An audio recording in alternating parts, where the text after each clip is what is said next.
একটা আনস্টেবল দেশে ব্যবসা বাণিজ্য কর্মসংস্থান কিভাবে ক্ষতিগ্রস্ত হয় তা তো আমরা আমাদের চোখের সামনেই দেখলাম।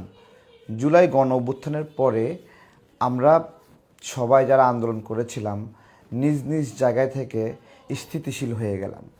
কেন স্থিতিশীল হলাম? রাষ্ট্রটা সুন্দর হোক, ভালো হোক, এই জায়গা থেকে। কিন্তু মববাজ সমন্বয়করা সারা বাংলাদেশে ব্যবসা বাণিজ্যে চাঁদাবাজি করলো এবং অস্থিতিশীলতা শুরু করলো সারা দেশে। সেটা একবারে ঢাকা শহর থেকে শুরু করে বিভাগীয় শহর, সেখান থেকে জেলা শহর, এবং বিশেষত গার্মেন্টস সেক্টরে ভালো একটা প্রভাব পড়ে। এবং এই মববাজদের ভয়ে এবং অস্তিত্বের সংকটে পড়ে গ্রেপ্তার এড়াতে আমাদের ৩৫৩টা গার্মেন্টসের মালিক গার্মেন্টস ব্যবসা ছেড়ে এখান থেকে চলে গেল। তারা আর ব্যবসা করবে না, যার ফলে ২৪ লক্ষ মানুষ কর্ম হারালো বিভিন্ন সেক্টরে, শুধু গার্মেন্টসে না, যার মধ্যে ১৮ লক্ষই ছিল নারী। এই মববাজদের অত্যাচারে অতিষ্ঠ হয়ে আমি একটা এক্সাম্পল দিচ্ছি। নাসা গ্রুপের যিনি মালিক, নাসা তাইপে ডেনিম, আমি নাসা তাইপে ডেনিমকে দীর্ঘদিন আইটি সাপোর্ট দিয়েছি। কুমিল্লা ইপিজেটের যে অংশটা ছিল সেটা অনেক আগে, ২০১৫ সালের আগে, তখনকার কথা। এরপরে কখনোই আর যোগাযোগ হয়নি, এবং উনি গ্রেপ্তার হওয়ার পরেও ওনার পরিবারের কারোর সাথে বা ওনার ইন্ডাস্ট্রি কারোর সাথে আমার সাথে যোগাযোগ হয়নি। কিন্তু এই যে একটা বড় একটা ফ্যাক্টরির একটা মালিককে আওয়ামী দোসর ট্যাগ দিয়ে একটা সেফ ব্যবসায়ী, উনি রাজনীতিতে কেবল সম্পৃক্ত হয়েছে, ওনার সব ব্যবসা বাণিজ্য বিক্রি করে দিতে বাধ্য হচ্ছে, একটা একটা করে মানুষ কর্মহীন হচ্ছে। এই যে মববাজরা মব কইটা তাকে গ্রেপ্তার করাইলো, ফলাফল কি? ফলাফল ব্যবসা নষ্ট, ধ্বংস। গাজী গ্রুপকে কিভাবে ধ্বংস করলো? জ্বালায় পোড়ায় সারখার করে দিল। আমি দেখছিলাম যে টায়ার এরকম গড়ায় গড়ায় লুটপাট করে নিয়ে যাচ্ছে, পাইপ নিয়ে যাচ্ছে। এইভাবে লুটপাটের কি রূপ তা গাজী গ্রুপ দেখলে আপনারা বুঝতে পারবেন। বেক্সুমকেও সেম একই ধরনের ঘটনা ঘটেছে। এইভাবে মববাজরা লুটপাট করে এরকমভাবে একটা অস্থিতিশীল অবস্থা।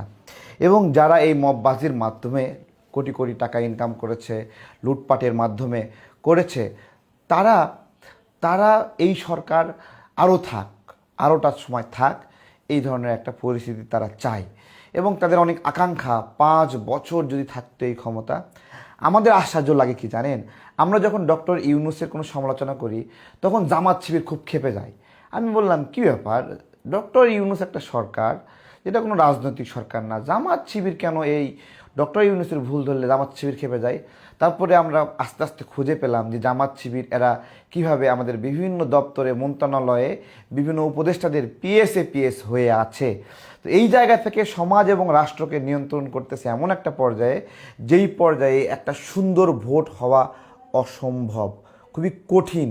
এবং এই জামাত শিবিরের রূপ দেখা গেল বিভিন্ন জায়গায়, সিলসহ এদের নেতাকর্মীরা ধরা পড়ছে। এদের পরিকল্পনাটা আসলে কি? আজকে কি প্রমাণ হচ্ছে ঢাকা বিশ্ববিদ্যালয়, রাজশাহী বিশ্ববিদ্যালয়, চট্টগ্রাম বিশ্ববিদ্যালয় কি পরিমাণে, কিভাবে এই ভোট জালিয়াতি হয়েছে? এই জামাত শিবিরের একটা এক্সপেকটেশন ছিল সারা দেশে একসঙ্গে নির্বাচন হবে না, একটু ভেঙে ভেঙে হবে, পার্ট করে হবে। বিষয়টা কিন্তু খুব বোঝেন, যাতে করে ওরা পার্ট করে সব লোক নিয়ে এক জায়গায় প্রোগ্রাম করতে পারে, লোক বেশি দেখাতে পারে এবং চুরি করার ক্ষেত্রে সূক্ষ্মভাবে করতে পারে। কিন্তু যখন সব জায়গায় একসঙ্গে হচ্ছে, তখন ওরা ওদের চুরিটা ঢেকে রাখতে পারছে না। যা অনেকেই আরামে আছে যে জামাত শিবির কিছু এনআইডি কার্ড নিয়েছে, আচ্ছা এনআইডি কার্ড নিলে সমস্যায় কি, বিকাশ নাম্বার নিলে সমস্যায় কি? আপনারা এর ভিতরের গল্পটা আসলে কেউ অনুমানও করেননি কতটা খারাপ। এনআইডি কার্ড নিচ্ছে যেগুলো, সেগুলো আসলে ভোট চুরির উদ্দেশ্যে নিচ্ছে না, মানে সেই আইডিগুলোর ভোট তারা দিয়ে দেবে এই জন্য নিচ্ছে না। জামাত শিবির জাতীয় সার্ভার থেকে এনআইডি তথ্যগুলো নিয়েছে এবং ওই ভোটারদের ফোন নাম্বার ইনফরমেশন নিয়েছে। কিন্তু জামাত শিবিরের আগে কনফার্ম হওয়া উচিত ভোট চুরি করার আগে যে কোন কোন ভোটাররা অনুপস্থিত বা মৃত ভোটার। এই উদ্দেশ্যে তারা জীবিত সক্রিয় ভোটারদের তালিকা নিচ্ছে এবং এরপরে তারা স্ক্রুটিনাইজ করবে ওই ভোট এলাকাতে যে কারা কারা এখানে আছে। এবং এই ক্ষেত্রে পুরুষদের ক্ষেত্রে যেহেতু লুকাতে পারবে না, সেই জন্য এরা মূল টার্গেটটা করেছে নারীদেরকে নিয়ে টার্গেট করেছে এইভাবে যে যেহেতু নারীরা বোরকা পরে যাবে, নেকআপ পরে যাবে, সুতরাং যারা নিষ্ক্রিয় ভোটার তাদের ক্ষেত্রে তারা ইজিলি বোরকা পরিয়ে মানুষদেরকে ভোট দেবে। এবং যেহেতু আপনার হলো এটা ইসলামিক একটা ভাইব থাকবে, সেহেতু এই নিকাব কেউ খুলতে গেলে, দেখতে গেলে, চেক করতে গেলে তাকে বলবে তুই ইসলাম বিরোধী, তুই নাস্তিক, এরকম বলা সহজ হবে। এই বিষয়টা যদি বিভিন্ন রাজনৈতিক দল যারা নির্বাচনে অংশগ্রহণ করছে, যদিও রাজনৈতিক দল বলতে, শক্তিশালী দল বলতে বিএনপি ছাড়া আর কেউই নাই ওইভাবে, অন্য দলগুলো ওইভাবে শক্তি নাই এটাকে চ্যালেঞ্জ করবে। এখানে আসলে আওয়ামী লীগ ছাড়া বাংলাদেশে সুন্দর একটা নির্বাচন যে কীভাবে করছে, একটা শক্তিশালী দল স্টেক হোল্ডার ছাড়া গণতন্ত্রের কোন মানদণ্ডে এভাবে ভোট করছে আমি জানি না। এইটা কিন্তু আমি বারবার শুরু থেকে বলছি যে এখানে আওয়ামী লীগকে গণতান্ত্রিক প্রক্রিয়া নিশ্চিত করানোর জন্য দরকার, ভোট চুরি ঠেকানোর জন্য হলেও, পাহারাদার হিসেবে রাখার জন্য হলেও আওয়ামী লীগকে দরকার। এছাড়া এটা ঠেকানোর কারো সক্ষমতা সেভাবে নাই। আজকে এইভাবে যদি বোরকা পরে ভোট চুরি করে, যেহেতু ওরা এনআইডি কার্ডগুলো সংগ্রহ করছে, সক্রিয় ভোটার, নিষ্ক্রিয় ভোটারগুলো ভোট দিলে বলেন তো বিএনপি ভাইরা কীভাবে ঠেকাবেন? কীভাবে ঠেকাবেন? তাহলে তো আপনারা নাস্তিক হয়ে যাবেন ঠেকাতে গেলে। আজকে বিশ্ববিদ্যালয়গুলোতে দেখেন তালিকা সহ, ছবি সহ ভোটার তালিকা প্রকাশ করাতে এদের অনেক আপত্তি ছিল, এরা আন্দোলন করছে যে কেন ছবি সহ ভোটার তালিকা করা হলো। ছবি ছাড়া ভোটার তালিকা হলে এদের কী ধরনের মজা আজকে তো বুঝতে পারছেন। সিল সহ জামাতের লোকরা ধরা পড়েছে। চিন্তা করতে পারেন, ব্যালট সিল, কি একটা অবস্থা। কিভাবে কি করবেন, কিভাবে নিয়ন্ত্রণ করবেন? একটা মানুষ ধরেন ভোট দিতে গেছে, তার পকেটে ব্যালট পেপার সিল মারা 10টা ব্যালট পেপার দিয়ে দিচ্ছে, জাস্ট ওইটা প্রিন্ট করে দিয়ে দিচ্ছে। এটা তো নির্বাচন কমিশন থেকে ইজিলি ব্যালট পেপারের কপি নিতে পারবে, অথবা এই নির্বাচন কমিশন থেকেই প্রিন্ট দিয়ে লক্ষ লক্ষ পিস নিতে পারবে। কিভাবে নিয়ন্ত্রণ করবেন? কোনো নিয়ন্ত্রণ করার উপায় আছে? একটা লোক ভোট দিতে গেছে, সে পকেটে আরও এক্সট্রা 5টা ব্যালট পাইছে, সেটা সিল মারে নিয়ে চলে গেছে, কীভাবে নিয়ন্ত্রণ করবেন? তো এই বিষয়গুলো কিভাবে যে হবে, এবার ভোট চুরির মহা উৎসবের একটা জায়গায় জামাত শিবির পৌঁছে গেছে। ধরা না খাইলে শুধু মুখে মুখে মানুষ বলতো, কোনো প্রমাণ পাইতো না। আজকে প্রমাণ পাওয়াতে এই রকম একটা অবস্থায় চলে আসছে। আজকে আরেকটা প্রশ্ন বিষয়ে আলোচনা হবে যে কেন ডক্টর ইউনূসের সরকার একটা ঝুলন্ত সরকার চায়। আজকে আপনাদেরকে প্রশ্ন করছি যে কেন এরা ঝুলন্ত সরকার চায়, এবং হ্যাঁ এবং না ভোটের মধ্যে কী ধরনের কারিশমা আছে। প্রশ্ন বেশি করলে ভাই বলবেন পেঁচাইছি। শুধু একটা প্রশ্ন করি, হ্যাঁ এবং না যে ভোট আপনারা দিবেন, খুব ভালো কথা, আপনি হ্যাঁ দেন না দেন, যেখানে খুশি তা দেন, আমিও যেখানে ভালো লাগে সেখানে দেব। একটা নৈতিক প্রশ্ন সবার করার অধিকার আছে যে এই হ্যাঁ এবং না এর ভিতরে ব্যাখ্যা কী। এই তালিকাটা আমরা চাই যে কোন তালিকার উপরে আমরা হ্যাঁ এবং না দিচ্ছি, কোন তালিকার উপরে। আমরা যদি বদিউল আলম মজুমদারের একটা স্টেটমেন্ট শুনি যে এই সংবিধানের সংস্কারের উপরে যেই অবস্থা বিরাজ করছে, তার একটা কথা যে একটা আনস্টেবল গভর্নমেন্ট হবে, এবং আরেকজন সংস্কার কমিশনের দায়িত্বশীল বলেছে একটা ঝুলন্ত সরকার হবে। আচ্ছা, আনস্টেবল সরকার এবং ঝুলন্ত সরকার হলে লাভ কি? বাংলাদেশ আজকে অস্থিতিশীল অবস্থার কারণে যে ব্যবসা বাণিজ্য লস হয়ে আছে, যে ভঙ্গুর অর্থনীতি, আনস্টেবল একটা গভর্নমেন্ট হলেও সেই ভঙ্গুর অর্থনীতি আপনারা পাবেন। কর্মসংস্থানের সমস্যাটা হবে, মানুষ বিনিয়োগে আস্থা পাবে না। সবচেয়ে বড় সমস্যা যে বিনিয়োগে আস্থা পাবে না। স্টেবল ব্যবসায়ীরা কিন্তু রাজনীতিবিদদের টাকা দিতে চায়, বিনিময়ে সেফটি চায়। একটা আনস্টেবল অবস্থায় ব্যবসায়ীরা কোন পক্ষকে টাকা দিয়ে সেফটি নিশ্চিত করে নিরাপদে ব্যবসা করবে বলেন আপনারা? অনেকে বলবে যে ব্যবসায়ীরা কেন টাকা দেবে। ভাই, বাংলাদেশের রাজনীতি, কোন দলের রাজনীতি ব্যবসায়ীদের টাকা চলে না? আপনাদেরকে জিজ্ঞাসা করছি, কোন দল যে আমাদের শফিকুর রহমান একটা বড় ব্যবসায়িক গ্রুপের হেলিকপ্টারে করে গেছে না? কেন গেছে? ওই কোম্পানি ব্যাকআপ হিসেবে নেওয়ার জন্য তাকে ওই হেলিকপ্টারে চড়াইছে। এই বিষয়গুলো আপনারা সহজভাবে নেবেন, কিন্তু আমি সহজভাবে নেই না। ঝুলন্ত গভর্নমেন্ট কেন চাই সেই প্রশ্নের এখনও উত্তর আমি আপনাদের দেইনি। ঝুলন্ত সরকার আলী রিয়াজ স্যাররা এই জন্য চায় যাতে করে মাঝে মাঝে ওদের গুরুত্ব সৃষ্টি হয়। ওরা যে জনগণের ম্যান্ডেট ছাড়া মাতব্বরি করে, খবরদারি করে, বিদেশি নাগরিক হয়েও এখানে এসে উপদেষ্টা হয়, ওদের খবরদারি যেন থাকে, এই জন্য একটা ঝুলন্ত গভর্নমেন্ট ওদের খুবই প্রয়োজন। এই ঝুলন্ত গভর্নমেন্টের ফাঁদ বিএনপি বোঝে নাই। যদি বুঝতো তাহলে এইভাবে ফাংশন করতো না।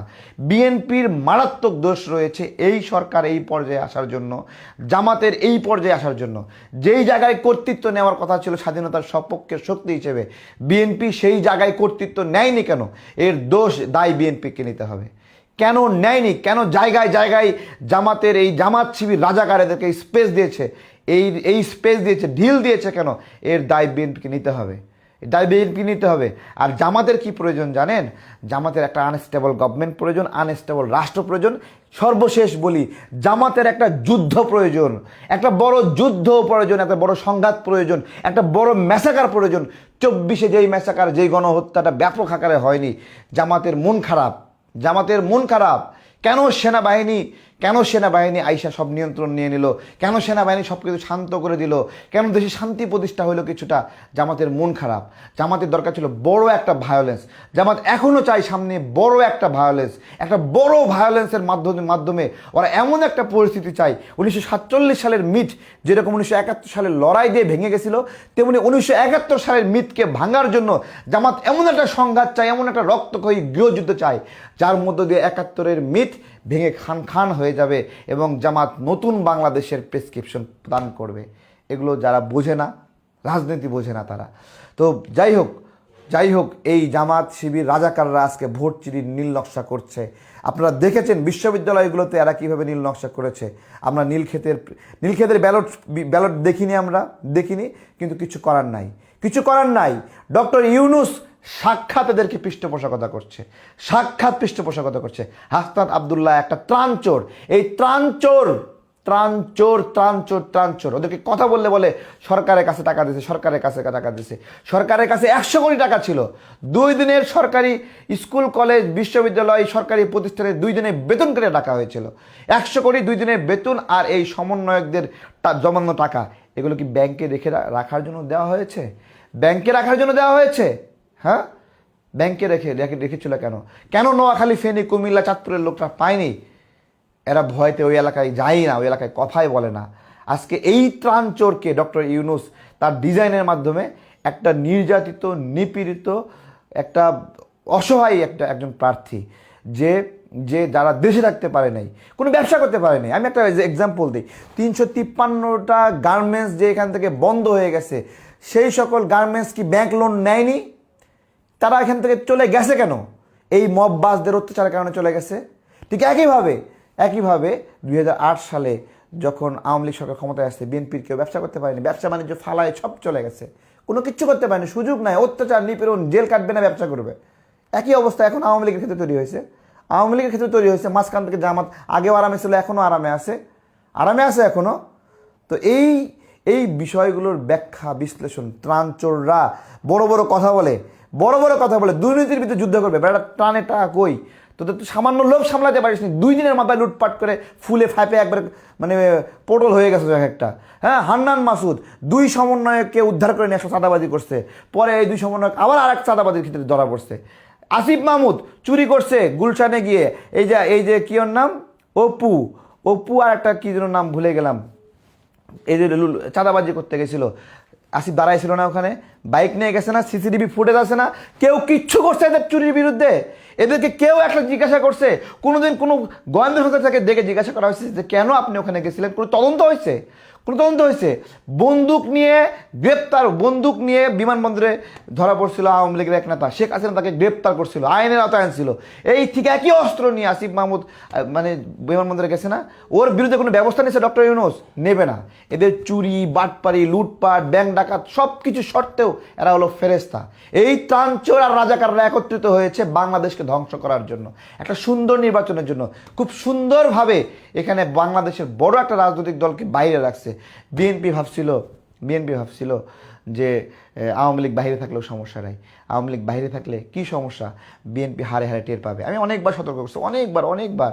একটা বড় রাজনৈতিক দল যদি একটা, ধরেন বিএনপি সবচেয়ে বড়, আওয়ামী লীগ তার চেয়ে একটু কম বড়, ধরলাম এইভাবে, সেই বড় রাজনৈতিক দল যদি প্রচলিতভাবে নির্বাচনে অংশগ্রহণ করতে না পারে, তাদের একটা অংশ যে কোনো একটা অন্য একটা দলে গিয়ে সাপোর্ট দেবে। এই অবস্থা পরিপূর্ণ গণতান্ত্রিক ব্যবস্থা না, যে এক দলের ভোট আর এক দলে গিয়ে পড়বে এবং সে সরকার গঠন করবে। এইটা কোনো সিস্টেম না। পূর্ণভাবে যত রাজনৈতিক স্টেক হোল্ডার আছে তারা তাদের অবস্থান করবে। আপনি আওয়ামী লীগের ভোটারদেরকে বলতেছেন ভোট দিতে পারবে, কিন্তু তাদের প্রার্থী হতে দেওয়ার সুযোগ দিবেন না। এই ডিজাইন আপনারা কই পাইছেন? এই গণতান্ত্রিক ব্যবস্থা কই থেকে আমদানি করছেন? নিজেরা নির্বাচিত হওয়ার জন্য সংসদে যাবেন, এমপি হবেন, টাকা বানাবেন, এই জন্য একটা বড় রাজনৈতিক দলকে নির্বাচনে বাইরে রাখছেন। বিএনপি যে চুপ ছিল না, এই চুপ থাকার মাসুল দেবে একদিন। আমি বলতেছি, চুপ থাকার মাসুল দেবে। মাসুল দেবে দেবে দেবে। সারাক্ষণ সোশ্যাল মিডিয়ায় প্রোপাগান্ডা প্রোপাগান্ডা প্রোপাগান্ডা, গুজবের করে গুজব, গুজবের পরে গুজব, মিথ্যার পরে মিথ্যা। এই যে সাদা শকুন কি বলল?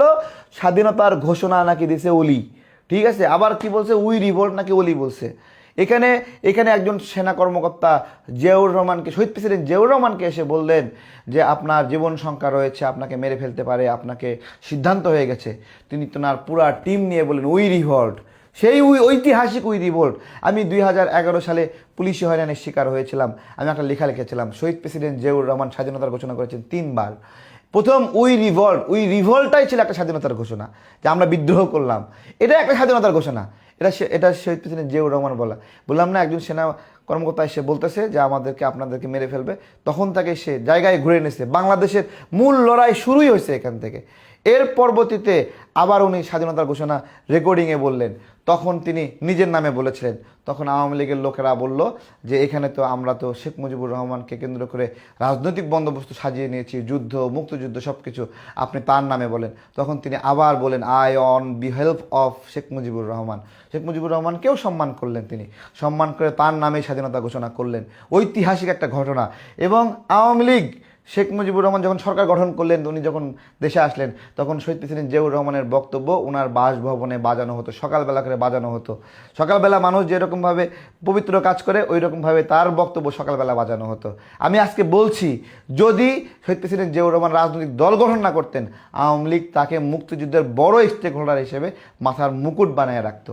হ্যাঁ, বানায় রাখতো। কিন্তু ওই যে রাজনৈতিক দ্বন্দ্ব, পরস্পর দেখতে পারে না, ঠিক আছে? মুক্তিযুদ্ধের সপক্ষের মানুষগুলোর দ্বন্দ্ব আজকে রাজাকারদেরকে শক্তিশালী করছে। তারা নতুন বাংলাদেশ চায়, নতুন পতাকা চায়, নতুন সীমানা লাগবে ওদের, এরকম একটা অবস্থা, ঠিক আছে? তো নতুন পতাকা, নতুন সীমানা ছাড়া তোরা আবার নতুন বাংলাদেশ বলো কীভাবে? এই ভোট চোরদেরকে রুখে দিবেন সবাই। জালিয়াতি শুরু হয়েছে, সাবধান থাকবেন, সতর্ক থাকবেন, সতর্ক থাকবেন। প্রকৃত শত্রু, প্রকৃত বন্ধু চেনার চেষ্টা করেন। আজকে একটা কথা বলি, অনেকে বলে এই যুগের ছেলেপেলে কীভাবে রাজাকার হয়। যেই ব্যক্তিটা 1971 সালে হত্যা, ধর্ষণ এগুলোর পরেও গোলাম আজমদেরকে আদর্শ মনে করে, সে যে সময় জন্মগ্রহণ করুক, যখন তাকে ওই খুনিদেরকে আদর্শ মনে করবে, ওই হত্যাকাণ্ডকে বৈধ মনে করবে, ওইটাকে ইনসাফের লড়াই মনে করবে। মানে রাজাকারদের লড়াই হলো ইনসাফের লড়াই, ঠিক আছে? ওইটাকে ইনসাফের লড়াই মনে করবে, ঠিক আছে? তো বয়স ওর যাই হোক, ও একটা রাজাকার। ওর বয়স যাই হোক, যখন ও গোলাম আজমকে বাপ মনে করবে, তখন ও রাজাকার, ঠিক আছে? আবার কোনো একটা রাজাকার 1971 সালে রাজনৈতিক ডামাডোল বোঝে নাই, কোন পক্ষে যাওয়া লাগবে বোঝে নাই, সে ভুলক্রমে পাক হানাদার বাহিনীর পক্ষে ছিল। কিন্তু সে যখন বুঝতে পারছে যে এটা থাকা ঠিক হয়নি, সে যখন ফিরে আসলো ওখান থেকে, ওই রাজনৈতিক প্রক্রিয়ার মধ্যে থাকলো না, যে না এই রাজাকারদের সঙ্গে থাকাটা আমার কাজ না, তখন তাকে সে তার দায় কিছুটা মুক্ত হয়। একই সঙ্গে ওই রাজনৈতিক প্রক্রিয়া ধরে রাখা, যে রাজনৈতিক প্রক্রিয়া একটা দেশে মানুষকে হত্যা করছে, গণধর্ষণ করছে, গণহত্যা করছে, সেই প্রক্রিয়া ধরে রাখা আর ক্ষমা চাওয়া একই সঙ্গে হতে পারে না। খুনির সাথে কোনো রিকনসিলেশন হয় না, এবং মজলুম মানুষকে ক্ষমা চাইতে বলা যায় না। এই বিষয়গুলো সাধারণ বুঝে। কোনো মজলুম বিষয়কে যদি শর্ত দেন তুমি ক্ষমা চাও, নির্দোষ মানুষকে যদি বলেন তুমি ক্ষমা চাও, তাহলে তোমার সাথে আমি রিকনসিলেশন করব, তাহলে ওই নির্দোষ লোককে আলটিমেটলি দোষী বানিয়ে দেওয়া হলো। তেমনি কোনো খুনিকে যদি বলা হয় তুমি ক্ষমা চাও, তোমাকে রিকনসিলেট করা হবে, তখন ওই খুনিকে এইরকম একটা অবস্থা, যে আপনি একটা বাড়ি, একটা সোসাইটির মালিক, সেই সোসাইটিতে আপনি কাউকে হত্যা করছেন, এরপরে বলতেছেন ঠিক আছে আমাকে ক্ষমা করে দাও, আমাকে এবারের মতো সোসাইটির সভাপতি নির্বাচিত করো। মস্করা না? মস্করা না? তাহলে এইটা যদি মস্করা হয়, তাহলে 71-এ যারা গণহত্যা করছে তাদের একটা বিষয়টা, তারা যখন ক্ষমতা চায় তখন কীভাবে মস্করা নয়? কীভাবে তারা মস্করা নয়? ভাই, সংঘর্ষ কেন্দ্রিক মৃত্যু আর গণহত্যা এক জিনিস না, ক্লিনজি আর ফাইট এক জিনিস না। মুক্তিযোদ্ধারা আর পাক হানাদার বাহিনী রাজাকাররা লড়াই করছে। মুক্তিযোদ্ধা যদি কেউ মারা যায়, বা 10 জন মুক্তিযোদ্ধা মারা যাওয়া গণহত্যা না, 1000 জন মুক্তিযোদ্ধা মারা যাওয়া সেটাও গণহত্যা না। কিন্তু সাধারণ একদম মজলুম সাধারণ নাগরিকদেরকে লাইন করে যে মেরে ফেলা, ওইটাকে বলা হয় ক্লিনজি, ওইটাকে বলা হয় গণহত্যা। হাজার হাজার নির্দোষ বেসামরিক নারীকে নিয়ে যে যখন পাক বাহিনীতে তুলে দেওয়া হয় ধর্ষণের উদ্দেশ্যে, তাদেরকে যখন এই রাজাকাররা ধর্ষণ করছিল, আলাদা ধর্ষণ করছিল, ওইটাকে বলা হয় গণধর্ষণ। ওইটা হলো গণহত্যার অংশ, ওইটা হলো ম্যাসাকার। মাস কিলিং। তো এগুলোর ব্যাখ্যা অনেক দিন বিস্তারিত আলোচনা হয় না, এগুলো নিয়ে পড়াশোনা হয় না। আমার একটা কথা বাংলাদেশের নাগরিকদেরকে, এই যে ভোট চুরি করে ক্যাম্পাসগুলোতে নেতৃত্ব এবং কর্তৃত্ব ডক্টর ইউনূস দেওয়াইছে, এরপরে এই ভোট নিয়ে যে ষড়যন্ত্র হচ্ছে, ডক্টর ইউনূসের এটা বলার অধিকার আছে কি যে কে কে নির্বাচিত হবে, কে কে মন্ত্রী হবে? আছে, কিন্তু বলছে যে ওর কিছু অনুগত ছাত্র তারা এমপিও হবে, মন্ত্রীও হবে। লাইন ক্লিয়ার করছে, হ্যাঁ লাইন ক্লিয়ার করছে। কোর্টে গেছে নাহিদ, কি শখ, হাসনাত কোর্টে গিয়ে সিস্টেমে মার দিয়ে দিছে মুন্সি সাহেবকে, আবার নাহিদের মুখ দিয়ে রস পড়তেছে, ও কেন খাইতে পারলো না? ও এখন কোর্টে গেছে কাইয়ুম ভাইকে কোর্ট দেওয়ার জন্য, আদালত খারিজ করে দিছে। তো এই লুটেরা, এই ত্রাণচোররা, রাজাকাররা একত্রিত হয়েছে বাংলাদেশের বিরুদ্ধে। বাংলাদেশের মানুষ যদি এদেরকে প্রধান শত্রু হিসেবে নেয়, অবশ্যই অবশ্যই অবশ্যই 24-এর হত্যাকাণ্ড নিন্দনীয় এবং 24-এর হত্যাকাণ্ডে জড়িত কোনো ব্যক্তির কোনো ক্ষমা নাই। কিন্তু অপরাধের পরিমাণ বিবেচনায় 1971 সালের হত্যাকাণ্ড, লক্ষ লক্ষ মানুষ, নির্মম অত্যাচার, মানুষকে দাঁড়িয়ে দাঁড়িয়ে হত্যা করা, লাইন করে ক্রস ফায়ারে দেওয়া, ব্রাশ ফায়ার করা, নারীদেরকে ধরে ধরে ঘর থেকে উঠে নিয়ে যে সেই অস্থির অবস্থা, যে অস্থির অবস্থায় 1971 সালে আমাদের এখানে ঘটেছে, সেই 71-এর পাপী আর 24-এর পাপী সমান পাপী নয় ভাইয়া, সমান পাপী নয়। সমান পাপী যদি হতো তাহলে এই রাজাকার পরিচয় দিয়ে গর্বিত বোধ করতো। বগুড়ায় জামাতের প্রার্থীকে ইসি শোকজ করে বলেছে যে আপনি কেন মুক্তিযোদ্ধা পদটা ব্যবহার করতেন, মুক্তিযোদ্ধা এখন রাজাকার হয়ে গেছে মুক্তিযোদ্ধা। আবার খালেকুজ্জামান ঢাকা 17-র যে এমপি পদপ্রার্থী, সে পরিচয় দেয় তারেক রহমানের প্রতিদ্বন্দ্বী। কি সুন্দর, নিজের কোনো পরিচয় নাই, তার পরিচয় তারেক রহমানের প্রতিদ্বন্দ্বী। সে বলে তার বাপ নাকি মুক্তিযোদ্ধা, সে কোনোদিন বেনিফিট নেয়নি। কত বড় বাটপারের ঘরে বাটপার, কত বড় বাটপার, নতুন নতুন বডিগার্ড নিয়ে ঘুরে এই বাটপার। এর বাপে নাকি মুক্তিযুদ্ধ ছিল, রাজাকার হয়ে যাচ্ছে আজকে মুক্তিযুদ্ধ, এবং বলে সে সার্টিফিকেট নেয়নি। ভাইরে ভাই, সার্টিফিকেট নিতেও যোগ্যতা লাগে। যুদ্ধ না করলে, সেক্টর কমান্ডাররা সাক্ষী না দিলে তুমি কিভাবে মুক্তিযোদ্ধা হবা? তোমার বাপ কিভাবে মুক্তিযুদ্ধ হবে? এত সোজা? মুক্তিযোদ্ধা নতুন সংজ্ঞা 2 দিন পরে বলবে যে এই জামাত শিবির রাজাকাররাই ছিল আসল মুক্তিযোদ্ধা, তারা হলো দেশপ্রেমিক। আর আমাদের মুক্তিযোদ্ধাদের এখন ভৎসনা করা হচ্ছে, অপমান অপদস্থ করা হচ্ছে, তারা শঙ্কিত বোধ করছে, কথা বলতে ভয় পাচ্ছে। এই বাংলাদেশের এই পর্যায়ে আমাদের দেখতে হচ্ছে যে মুক্তিযোদ্ধারা কথা বলতে ভয় পাচ্ছে। চিন্তা করতে পারেন? চিন্তার কিছু নাই। তো যাই হোক, এই রাজাকার আল বদর আল শামস যারা এদেশের মানুষকে হত্যা করছে, ওরা যদি মধু নিয়ে আসে, ওরা যদি ইসলামকেও নিয়ে আসে, তারপরেও লাভ নাই।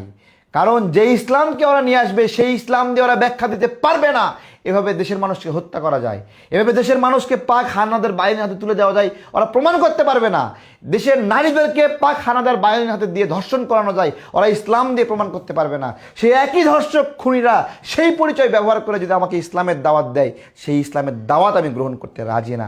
আমার ইসলামের জন্য আমার কওমে হুজুররা আছে, যাদের কাছে আমি মাদ্রাসায় মক্তবে কোরআন শিখেছি, হাদিস শিখেছি, বুখারী শিখেছি, তিরমিজি শিখেছি, ঠিক আছে?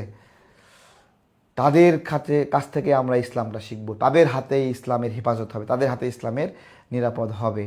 এই জামাত শিবির রাজাকার মওদুদির ইসলামে আমরা দীক্ষিত হতে চাই না। অনেকে বলবে যে মওদুদির ইসলাম কি আলাদা ইসলাম? তাহলে শোনেন, লন্ডনে একটা গুহার মধ্যে কিছু হুজুরের পাগড়ি দেওয়া খুব সাদা শুভ্র বেশের লোক কোরআনের প্র্যাকটিস করতেছিল গুহার মধ্যে। বছরের পরে বছর কোরআন প্র্যাকটিস করতেছিল। পরবর্তীতে জানা গেল ওদেরকে বিকৃত কোরআন, বিকৃত হাদিস শেখানো হচ্ছিল। তারপরে তাদেরকে ছড়িয়ে দেওয়া হলো সারা দুনিয়ায় বরাবর, বিভিন্ন প্রতিষ্ঠানে ছড়িয়ে দেওয়া হলো বিকৃত ইসলাম শেখানোর জন্য। সুতরাং আমরা মওদুদির আর গোলাম আজমের সুন্নত পালন করব না, আমরা আল্লাহর রাসূলের সুন্নত পালন করব। আমরা আল্লাহর নবীর সৈনিক, আমরা মওদুদির সৈনিক না, শফির সৈনিক না, গোলাম আজমের সৈনিক না, ঠিক আছে? এটা যারা হইতে চায় তারা সেই জায়গায় গিয়ে করুক, কোনো আমাদের আপত্তি নেই। করলে ঠেকাবো কিভাবে? যারা জেনে বুঝে এই পাপিষ্ট পথে যায় তাদের মুখের ভাষা দেখেন। আমি পুরোটা লাইভ করেছি।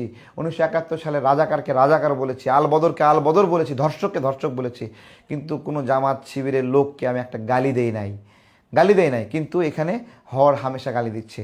এই কেমন ইসলাম এদের! আমাদের আল্লাহ রাসূল সাল্লাল্লাহু আলাইহি ওয়াসাল্লাম বলেছেন যে এভাবে গালি দেওয়া যাবে না।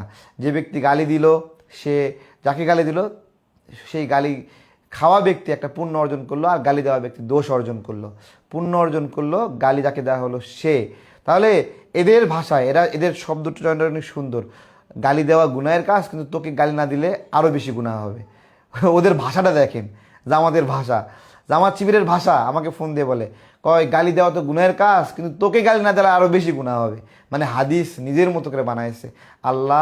আল্লাহ রাসূল এই সব কিছু মিলে আমাদের ইসলাম একটা পরিপূর্ণ ইসলাম। নতুন করে হাদিস বানাইছে যে তোরে গালি দেওয়া মানে হলো খুবই জরুরি। গালি দেওয়া গুনাহের কাজ হলেও তোরে গালি না দিলে গুনাহ হবে। এদের চিন্তা এবং পারসেপশন কোন জায়গায় এরা নিয়ে গেছে। এবং এইটা বাংলাদেশের মানুষ আমাদের ফেসবুক আইডিগুলো দেখুক যে এরা ক্ষমতায় গেলে কতটুকু উগ্র আচরণ করবে, কতটুকু হিংস্র আচরণ করবে, এবং দেশের মানুষ এদের কাছে নিরাপদ থাকবে কিনা।